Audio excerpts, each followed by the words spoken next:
Okay, doctors, well, welcome to Camp Room to Dog Workshop and Triage Diagnostic Facility. Judging from the bubble video you sent me, I think I'm pretty sure I know exactly what the problem is. But I'm going to give you the whole shooting match about how these are put together so you better understand how to fix it. We start out with a CQ font and a font from a 220 or 228, and we have to graft the two together. I cut this portion of the CQ font off, end up with the fuel rod and all that, which I save for other projects. Then I go to my 220 or 228 and cut the bung cap out. Then I gotta join those two together to get a product that looks like this. This is the font that I use on the 316Ts. CQ font and 220 bung. They're soldered together. And they're not just soldered together, it's a pretty scientific thing here. When I cut this part out, I end up with a font that looks like that, and this is what I get out of the 220. The diameter of this is bigger than the hole. When I first started making these, I would just solder this right on the top.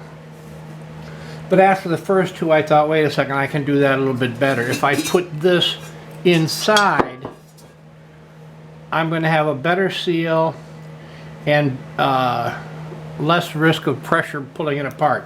The problem is, this is bigger than that. You can't get the hole in. So what I end up doing is I cut, I don't know, can you see that? I cut little keyways in there so I can slip it in and then put this in like that. Okay, but the problem is, once I get it in there, if I let go, it falls in. So I had to make a tool to help with that. And what that is just a piece of dead 220 valve that I can screw into the bung cap. Maybe, let me see here, there we go.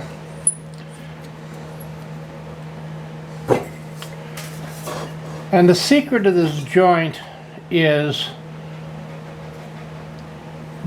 this part of the bung cap has to be squeaky clean metal-wise.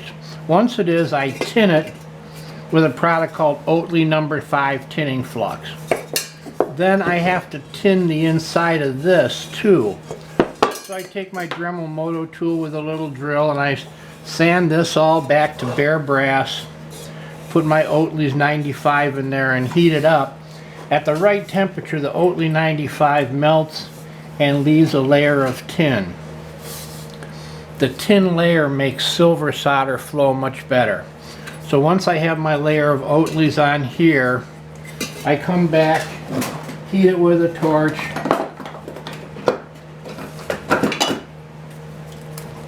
and put a light ring of solder all the way around here.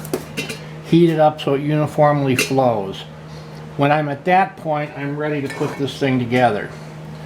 I take the bung cap and the font, lock the keyway,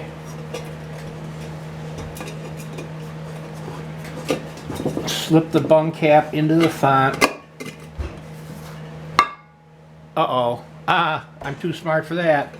What you do is a 1/4 rod. I thread the rod in and it will reach down to the bottom of the CQ font.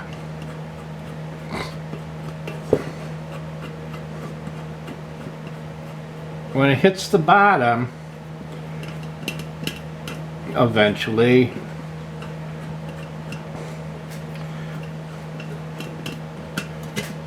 I know this is getting boring. Anyway, when it hits the bottom, it starts to push the bung cap up. As you thread it,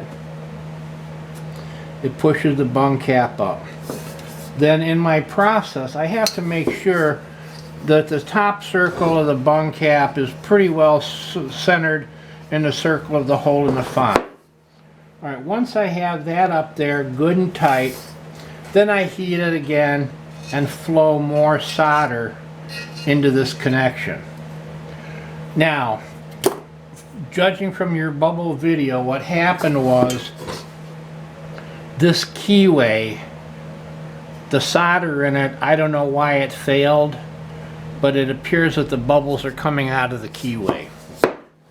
Alright, now I pressure tested that one, I pumped it way up and I test burned it and there wasn't any issue with it, so I'm not quite sure why it came loose. But here's two things you can do. Once you take off the valve and the metal disc, you could try lightly soldering the keyway, okay, putting more solder in there.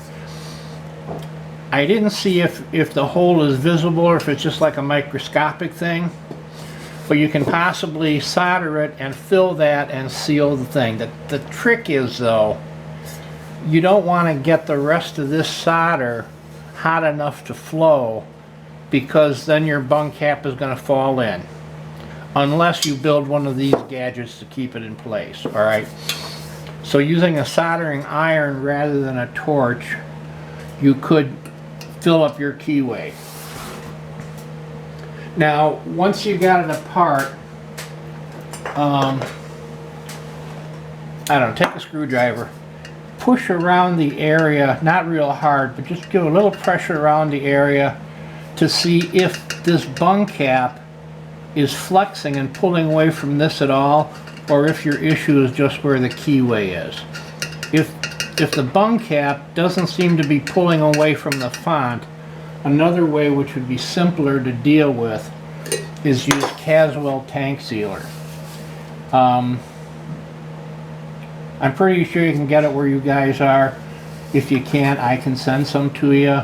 And you've probably heard them talk about it online as a way to seal all kinds of things. Caswell is a two-part epoxy. And this is a bulletproof epoxy. It's resistant to just about every type of petroleum except acetone, the higher grade acetone. So you mix it according to the instructions, and for this you're going for about maybe like 50 milliliters worth of solution. Alright, so you mix it up, you shoot it in here, but as soon as you, this is important, you don't just put it in like this, because what will happen is it'll flow to the center of the font and then it'll plug your intake for your fuel. So when you put it in, you tilt your font like this, put it in, put tape, like masking tape or something, over the keyway holes, and then once again, you don't want it flat, you want to keep it like this. Once you got it in, roll it a little and turn it upside down, and then the Caswell will flow. Technically, it can set up in as little as 20 minutes, but I usually give it an overnight before I do it. So that would be my suggestion. If it's just a little bubble leak from the keyway, use Caswell. They sell a kit that they call it lantern size. We talked to them, they used to have just been like quarts of this stuff. But I talked to them, explained how collectors use this stuff, and they came out with a very small kit. That kit is big enough to do like 2, maybe 3 lanterns, and it's not terribly expensive. So anyway, that's where we're at. Those are my suggestions. Let me know if you got questions. Keep me posted. Alright, thanks guys. Bye.